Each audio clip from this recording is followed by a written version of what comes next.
name is Mitch Abbott, and I want to welcome you to my narrative speech.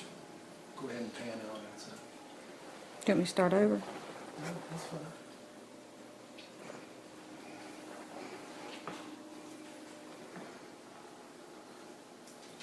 Many people that know me have no idea that I once had a great fear of heights, and it took me a while to get over that. And I want to talk with you about how I acquired that fear of heights and what I did to overcome that. Now, many years ago, I was a soldier in the Army, and we were in Fort Carson, Colorado, and I worked on these missile systems that we had to transport for a maneuver in White Sands Missile Base. So what we did, we convoyed up from Colorado Springs to Denver to Biggs Army Airfield, and we loaded it onto C-141 Starlifters. And if you can visualize this, it's a huge jet. And you look down at it, and on the sides of the fuselage, there's these rows of webbed seating. It's like canvas for a tent. And it's very flexible. So that's where the soldiers and passengers would ride, and then in the middle, they would drive up these 2.5-ton trucks and jeeps and so forth, and these missile systems that were track driven. So after spending a couple days getting the load master and everything squared away, we got all the planes on there. So when we lined up to get on this plane, in other words, if you can visualize a long line of soldiers all standing still for hours, finally we get on this jet, so we marched up on there. And I was the last person on the left side of the line before it filled up, and then they had to go to the other side. So I stopped right at the end of the jet where the ramp is. So you can imagine this big jet with a ramp, and they drove all the vehicles up on it, and then we marched up on there. And I was the last guy on the left side.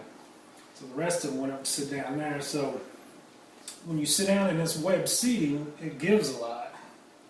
It's like sitting on a backpack material or webbing for a tent.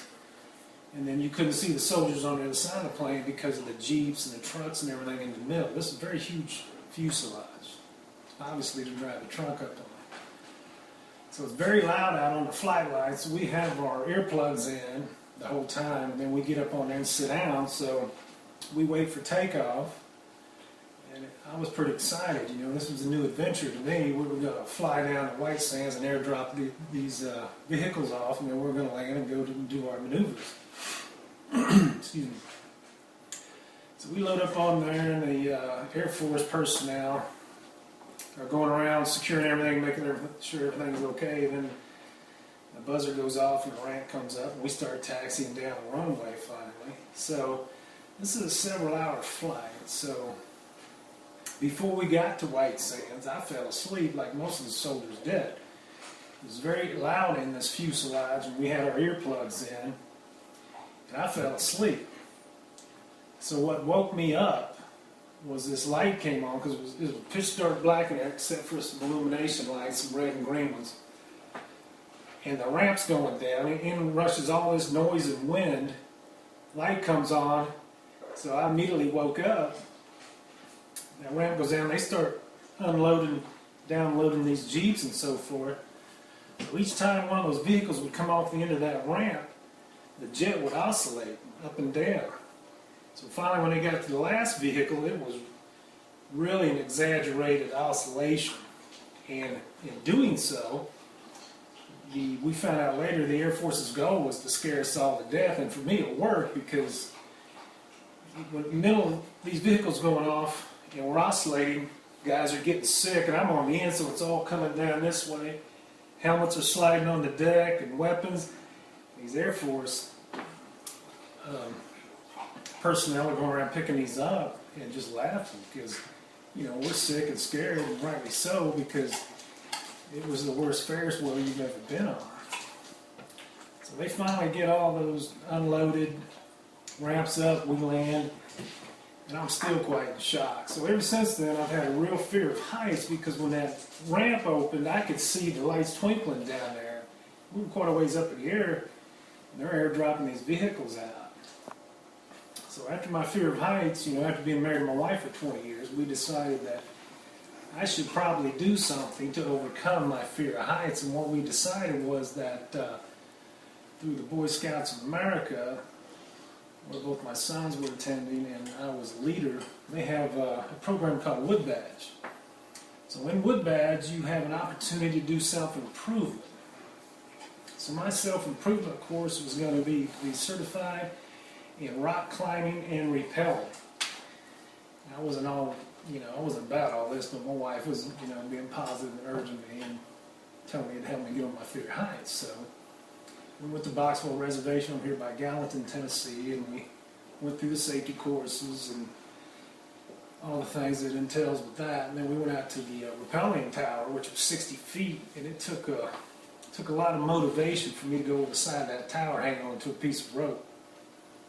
But actually it was pretty safe. They had a belay man down below, so you couldn't, even if you let go of the rope and panicked, you're not going to go anywhere because your brake man's down below.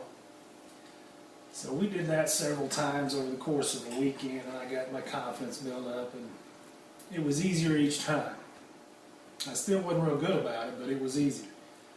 So the second phase of that training was to go down a stone door in southern Tennessee and rappel off these cliffs. So we drove down there on a Saturday, went through the training, these safety courses, and we got all belted up in our harnesses and everything, and we went down there, and they had 3 sites to choose from. So I went to the first one, and the instructor says, clip in, look over the side, and tell me what you think. So I clipped in and looked over the side, and I saw trees down there that I was 100 feet higher than they were. And I said, I'm not going over this one. I'm telling you right now, I'm not doing it. I went down the next one. It was probably 80 feet over a rock-faced cliff, and after some motivation, I got up enough courage to go down that. And we did that a couple times, and it's easier, but it's never easy because you always have that fear of heights. And looking down there, and you have to get confidence in your equipment and mainly yourself. So that really helped me face my fears, and that's what I would recommend you do so you can grow and reach your full potentials, is to face your fears and overcome them so you can be more productive. And like my children always tell me, YOLO, you only live once, Dad. So that's my narrative speech for fear of heights. Good job. These are beautiful children. Here's myself. I was recording last time and forgot. Good night. Give me And a there's night. our other